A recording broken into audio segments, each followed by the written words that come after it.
Thank you for joining this live stream.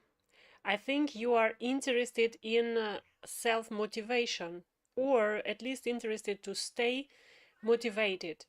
And today we're going to break down the self-determination theory just a little bit for you to understand how to stay motivated. You know, I've been where you are now, most probably.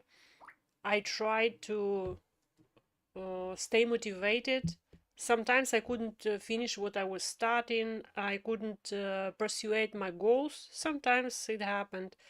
And I worked a lot to stay motivated, to learn how to stay motivated. And I want to share with you this, my finding, and we will just discuss. There is no right answer. Everyone is growing, everyone is on their own level. What we need is to self-educate and just to understand how the things work.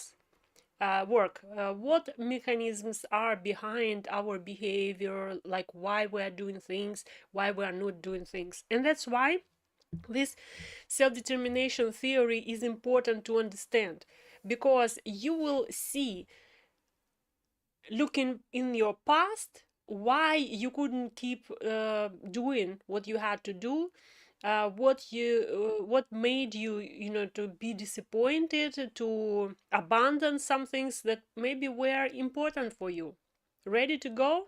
So let's start. I'm switching to my drawing panel straight away, and just give me a second.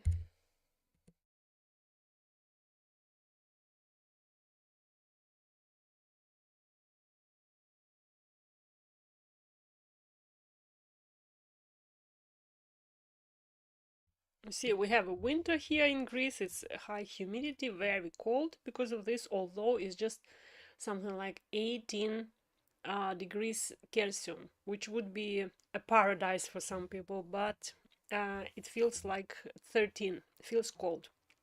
So that's why we have a runny nose. Let me just fix a little bit my background for it to stay beautiful.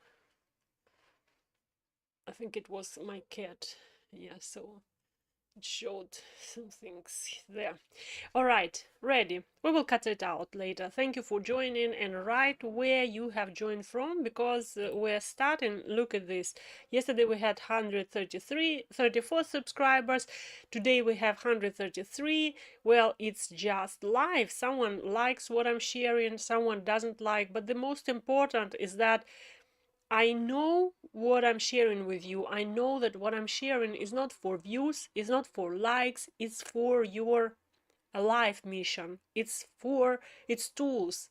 It is equipment for you to achieve your life mission as a creator. So that's why, if you're watching me, if you find this content useful, just like go in and click on the like button so that you become part of this community, that we know that you are part of our community, and later you can brag that you have been at the beginning. Although we will reach 1 million subscribers, I'm sure about that.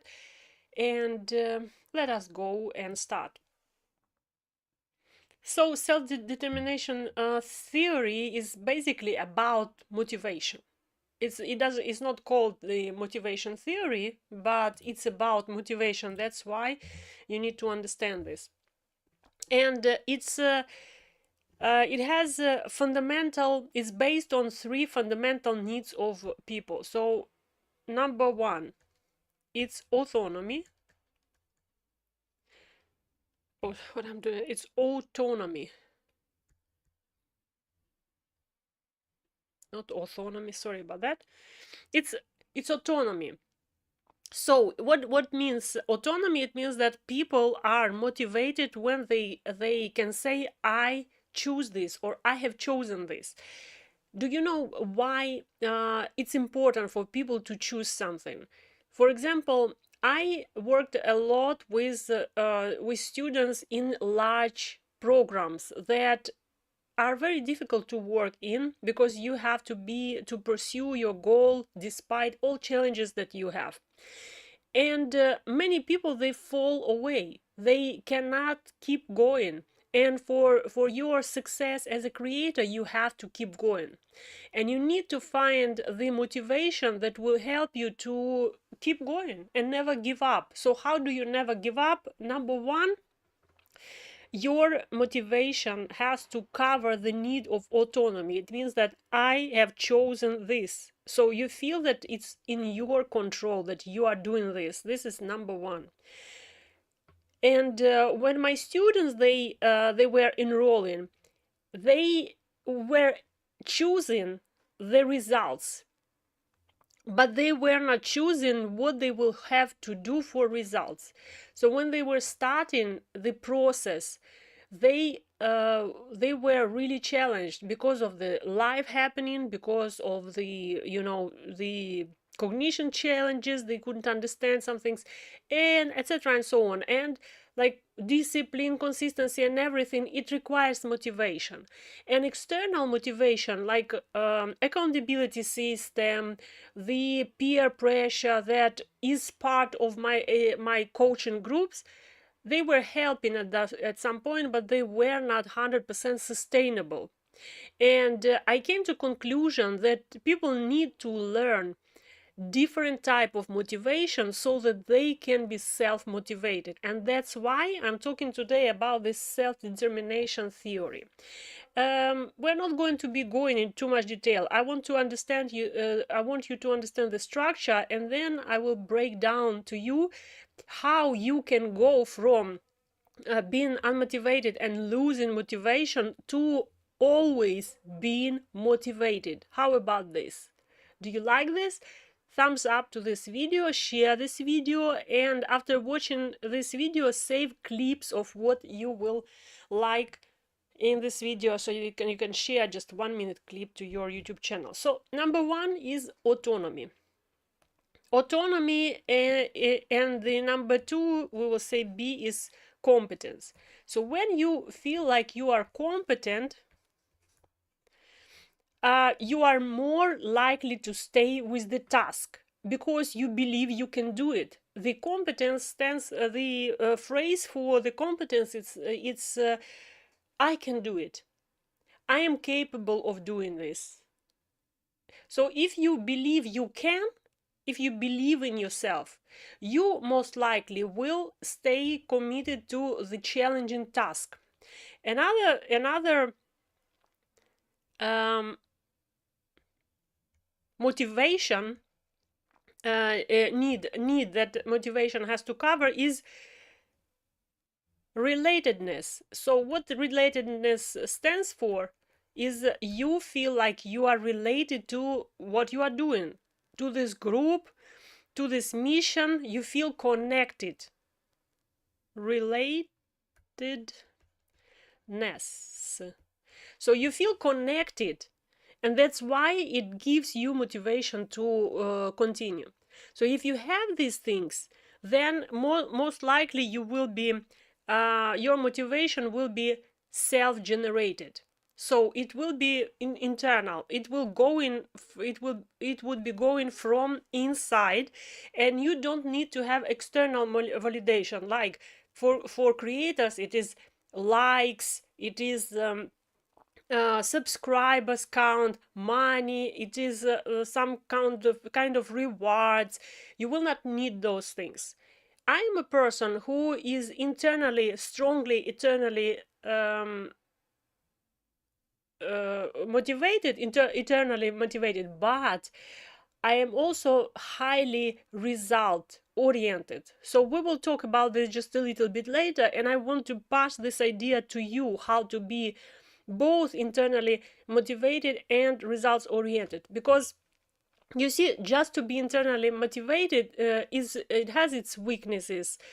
Like if you are just internally motivated, then you most probably are not going to have results only internally motivated. Like for example, you are drawing and you just like drawing, but you don't want to improve your skills, you don't want to, you know, compete with someone, and because you are not really oriented on results, it will stay with you. It's most probably not going to serve people.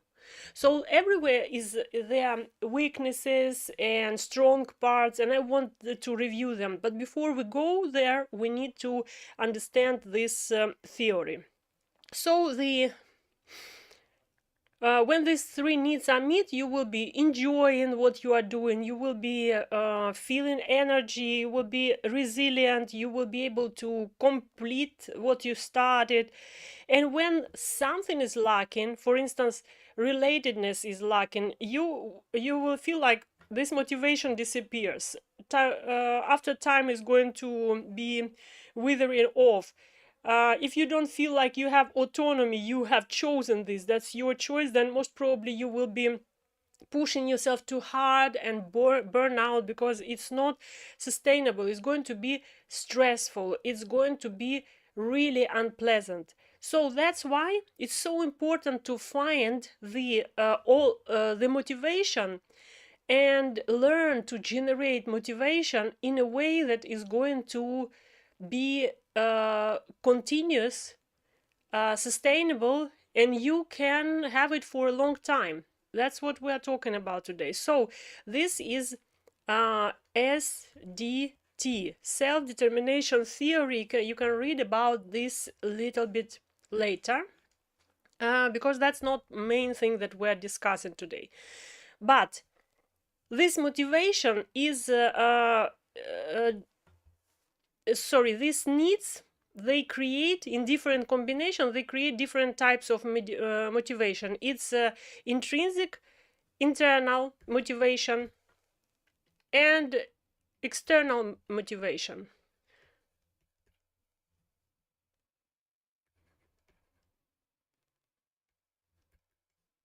And extrinsic.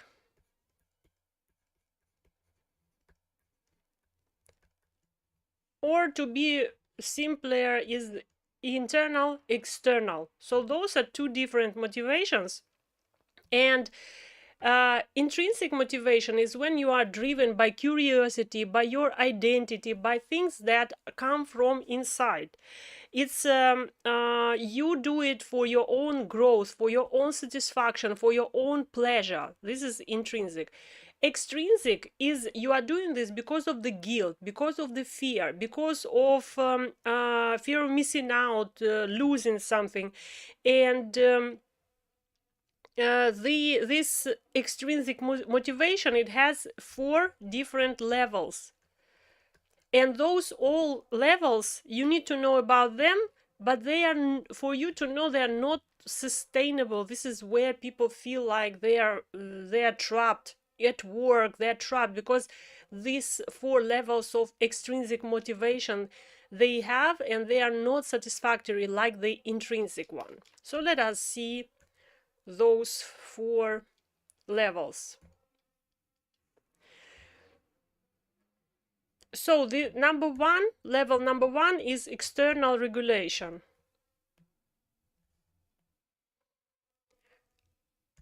It means that you say, I do it because I'm forced. I am doing because I need money. I'm doing because I need grades.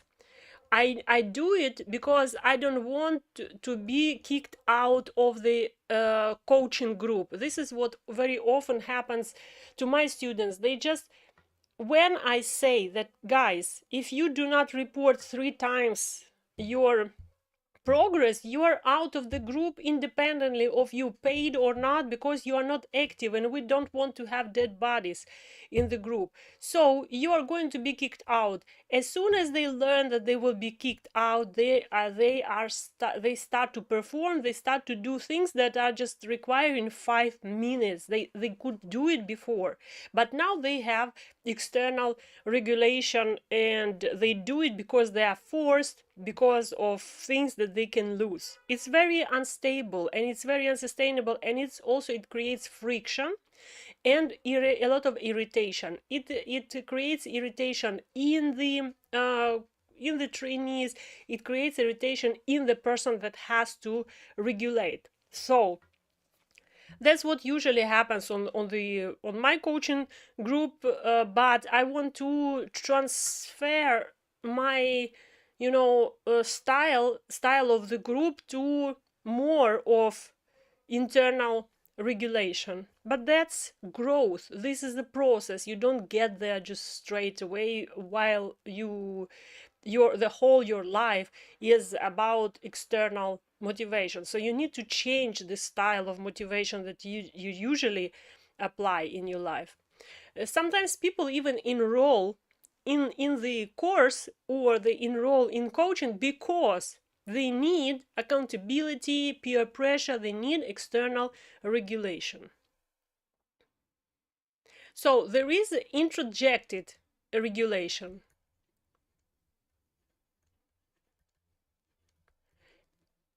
Introjected regulation is when I feel shame. That's why peer pressure, works. So you feel shame, you feel bad, you will do it to feel good, to prove something to yourself, to support your belief about, like, or your image, how people see you.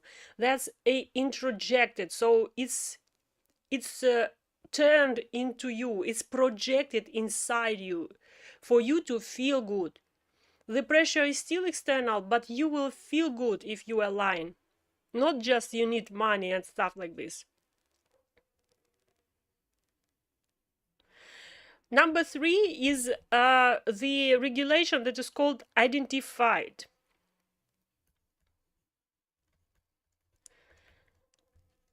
Identified regulation, it means that you have set a goal, you understand what is the goal, and you believe that it matters. So you want this result.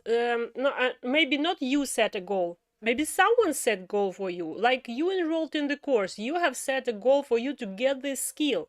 It is identified regulation. So you would say, I want this result, I want to get this, I want these things. And then there is an integrated regulation. Integrated regulation is when you do this because it's part of who I am. So maybe I've made a mistake by saying that it's all related to extrinsic regulation. Maybe we would say it's not extrinsic. 4 levels of regulation and 2 types of regulation, right? So, and then this regulation is integrated. Integrated regulation is when you are self-driven. Integrated regulation it comes from your identity. It comes from understanding of who you are. You do it, you draw because you are talent from birth. You draw, you just like it, and you will keep drawing whether you are paid, whether you are not. This is what people say passion is. Sometimes people enroll in course because they want to have additional skill to combine with the passion they have. But because they have to go through this transformation process and acquire skills, new skills, they will have difficulties. And these difficulties that they will face will be stronger than the motivation that they have for this skill. So that's why people sometimes fall away. Sometimes they cannot consistently do their YouTube channel. For instance, they are let's keep having this example of the person who likes to draw. The person likes to draw. The person makes videos about drawing, but it doesn't attract enough attention. The drawings are perfect, the videos are great, but it doesn't attract enough attention because of the algorithm, because of the time that it requires for algorithm to find you. So this person doesn't see likes, doesn't see shares, doesn't see any comments, and works like this for 6 months. What will happen with this person is that this person is not going to continue, most probably, because the internal motivation to draw now collides and clashes with the requirement to do a lot of things that are challenging. And then this internal motivation is tested, how strongly you are motivated. So there are a lot of reasons we stop being motivated, and very often is because the motivation is external. So we need to have this path that will help us to change, transform from external to integrated regulation. And that's what I want to share with you today. So usually when people they want they come to the coach and they say, I need help to stay motivated because I don't feel like I'm motivated at my work, at somewhere. Yeah. So what people will say usually is that you need to turn your external motivation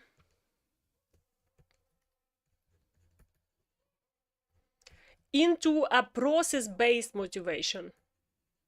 So is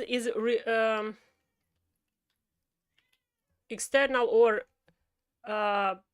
reward-based, let's say reward-based motivation, you need to change to the process-based motivation. Coaches, psychologists, they teach people this basic level of transformation of your motivation, because everyone can do it, but it doesn't work for too long. Based motivation. And why it doesn't work for too long? Because it's quick to start working. You start focusing on the processes. Don't focus on the videos, they say, for example. Don't focus on the reactions to the videos, on likes and views. Focus on improving your skill, they say, right? It's very good advice. I also advise this. But the problem is that you will have to be reminded again and again about this, that you are working on your skill. Focus on the process, focus on what you like in the process, and things like that. So it's not that that's sustainable. Mechanism here is that you are required, you are asked or taught to switch your focus from the result and outcome into a process in what you are doing every day. There is even a book of my mentor that says that success or result is a new the process is new result. So that's about this. It's from about switching from external reward based, outcome based, accomplishment based motivation to process based motivation. But that's just first level, according to like my model. So I have 4 models of motivation. All of them, they are important. You cannot say that one motivation is bad, one type of like model of motivation is bad. No, they are different, and for different projects they can be all applied. So when we just start working with people, we usually teach them that, look, you have to go from external requiring validation and things like this to a process based, and just focus on the process and what you are doing. So you would say, I am motivated by doing the work. For example, I love doing video, but this what is the problem here is that there will be something in this process that you don't like doing, and this is where you will be stuck. So you might be you might finding this very difficult to be sustainable. So the strength is that this reduces stress. So you remove stress. I will write it like this very quickly. Yeah. So the person comes to you with stress, and you say, look, don't worry that there are no subscribers. You will say, look, focus on the process. Focus on what you are doing. Improve your craft. Improve what you are doing. Yeah. So it immediately reduces stress, but it works short time. What is the weakness here? It's still external. It's still external, because even process, it's external. It doesn't come from inside. You don't do it because of who you are. You don't do it because you are a super creative person. You do just because you must achieve this reward. You still want this reward, but you are just artificially changing the focus from the reward to the process. It's still external. If the results, they stay absent for too long, if you have to be consistent for more than what you expected, if something comes up and you have to double down on what you are doing, most probably you will fall away. That is the weakness. And also, it's not going to satisfy people like me who want results. I'm really result oriented. So different approach is being not not result only oriented, but combine being result oriented, outcome oriented, yeah, and being integral and have the integrated motivation, yeah, integrated regulation. You are doing it because of who you are. So internal, oops. So we have to combine the internal regulation, motivation, with the result-oriented work.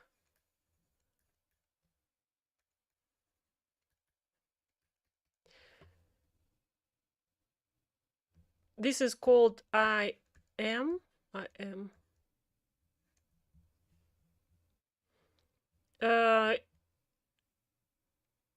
Integrated autonomous motivation is called, and this is outcome oriented cognition. Like for you to understand if I will use this anytime in the future. So internal motivation and result oriented motivation, it has to be combined. So see in the previous model over here, this is a result oriented one. Here it is. This is result oriented. But here we are putting together the result oriented internal motivation. Oh, sorry. Result oriented with the internal motivation. And there is a problem. There will be a clash between those two systems, because internal motivation is about who I am, is about what I believe in, is about why I'm doing it, is about the future. But it's not oriented on results.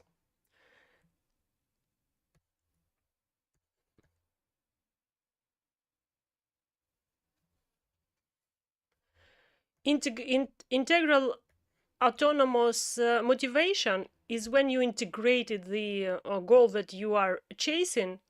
It says, I do this because of who I am, because I love doing this, because I like doing this, because this is my mission, because this is what I'm called to do, because I can't imagine myself without doing it. I do it because of who I am. I am. So even the abbreviation internal autonomous motivation looks like I am, right? And then the goal-driven, the outcome-driven motivation says I must see results, otherwise I'm failing. So outcome oriented motivation. It says I need results. how they collide is that the person who just enjoys what they are doing cannot get the results easily. So let's say you do your channel, you make your videos, you record videos, you enjoy the process, you do it for 2 years, and you don't have your channel growing. Are you going to continue doing it? So there is an example of Mr. Beast. This person has something like 300 million subscribers on one of the channels, and he has like 20 channels, so most probably billion people are subscribed to his channels. He was working on his channel for 10 years with no result, and he had a lot of, that's important here, he had a lot of frustration. Recently he has released a video, him 10 years ago talking to himself. So 10 years ago he just recorded a video saying, if you are watching this in 10 years, I really hope that you have 1 million subscribers, because like he was obsessed with the YouTube channel. He wanted to succeed on YouTube channel, but he had no traction, and it created a lot of frustration. He was feeling miserable because he didn't have this result, although he was enjoying doing YouTube. So what it makes, this model, it creates frustration. I have noticed that I do not have this frustration, and this is a hybrid model that I found for myself, although it also has limitations, but we will also review it. So this model, it has frustrations. Why did I write? I wrote here M, but actually it has to be S. It's called in psychology cognition, or outcome-oriented cognition. So it's like external result motivation. So it creates frustration. But now we need to combine exactly the same but different way.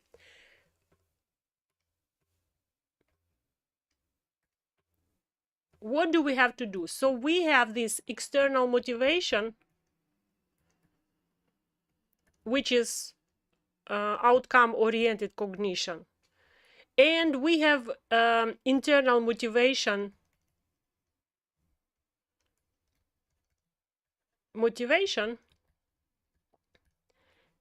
and internal motivation is about who I am.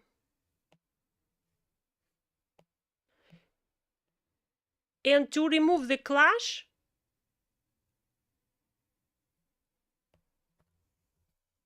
this is what makes you stable. So you do not, you have to be emotionally stable. You do not allow yourself to be distracted with no result. You want result, but you don't stop doing what you are doing for results. So you are changing the systems. You keep being focused on what you are doing, what motivates you, what internally is your passion. You still stay with your passion, but you don't keep doing the same thing. You change results. You recalibrate all the time. This removes frustration.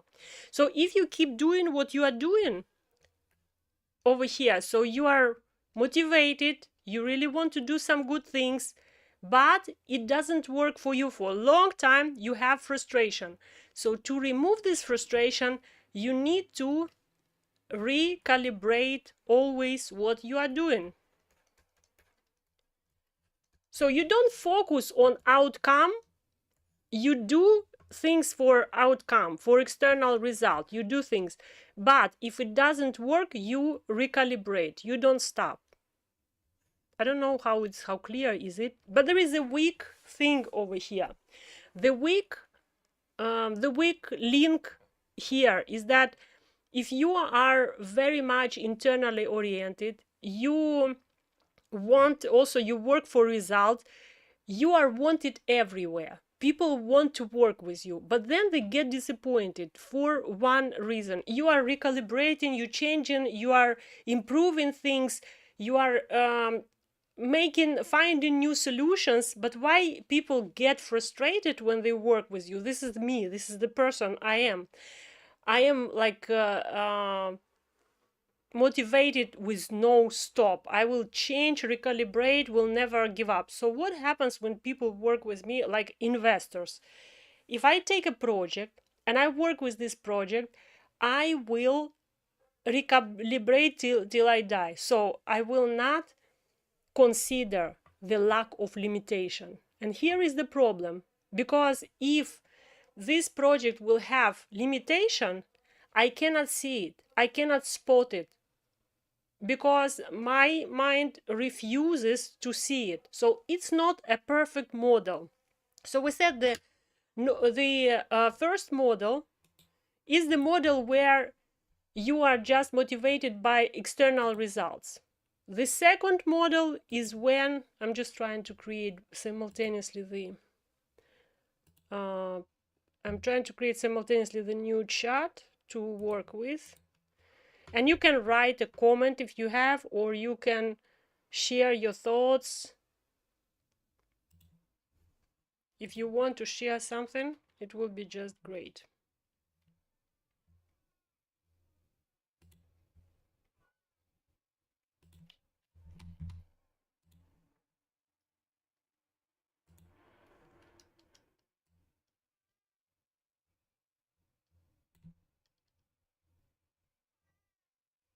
Okay, so I think I'm ready.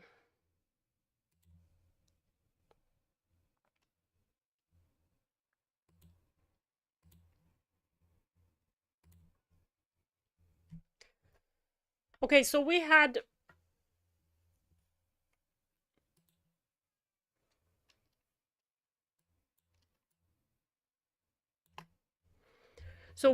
a model number one is just a goal, result. I want to achieve this. Model number two is process. I can't achieve it, but I then, for not to be emotionally safe, I will focus on process. This helps to reduce stress. So we look here to reduce stress. The next is goal plus internal motivation. So I do it because of my mission, because of who I am, but I still have a goal. So here we will have frustration. To remove frustration, to get rid of the frustration, we have to add one more element. So we will have the model number 4, where we have goal plus internal motivation plus recalibration. The risk here is that you don't understand the resources, so there will be resource issue. So which would be the fifth model then? The fifth model will be, obviously, have a goal because of your internal motivation, keep grinding and revising your what you are doing, keep doing it, recalibrating, but think of the limitation you have. So this is the most model that works the most, but it cannot be instilled in you internally. No one can teach you this model. No one can decide for you that I'm not going to be stressed because I don't have results. No one can teach you to be internally motivated. I'm trying to do this by explaining to you how to find your life's mission. That's internal motivation, because it's based on your values. Life's mission is based on your values. You find values that are important for you, invisible values, internal values, not physical values, values that are eternal. And these eternal values become your mission to instill these values in the world, to spread these values. So you work on different projects that will help you to do it. Then the results are not going to come straight away. So you have to set goal, you have to orient on the processes, but this will give you very temporary emotional relief, because you will still have no result for some period. It means that this period you need to work on your internal motivation. You need to work more on your whys, why you are doing it, what is your mission, what are your values, and how this what you are doing is helping your values. So this will reduce frustration. Then you will have to recalibrate every time the systems that you are doing, creating projects you are working on, to realign with the goal and keep in mind your limited resources, like time, like your lifetime, maybe your resources for living, things like this. You will have to take this in consideration. So that's how I live. I don't know if it's clear. I try to bring this, to make it, to simplify it. I'm working on this topic to make it more digestible. I don't think I have succeeded today so much. I also don't have people to write to me this in comments, but if you are watching in recording, write what you are thinking. How does it help you? What did you get from here? Or what is not clear to you? Because I will improve next time explaining about external and internal motivation. So I see you tomorrow. Tomorrow, I think we will have the last or two last, maybe we will have more, I don't know, maybe last stream on impactful life strategy first season. So I do programs in seasons. This program that we have today is a deep dive. It's a complicated topic, that's why it's a deep dive.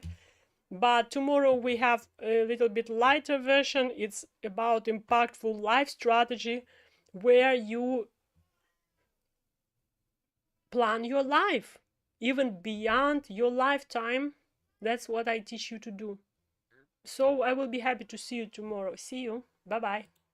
Share this stream. Don't forget to share.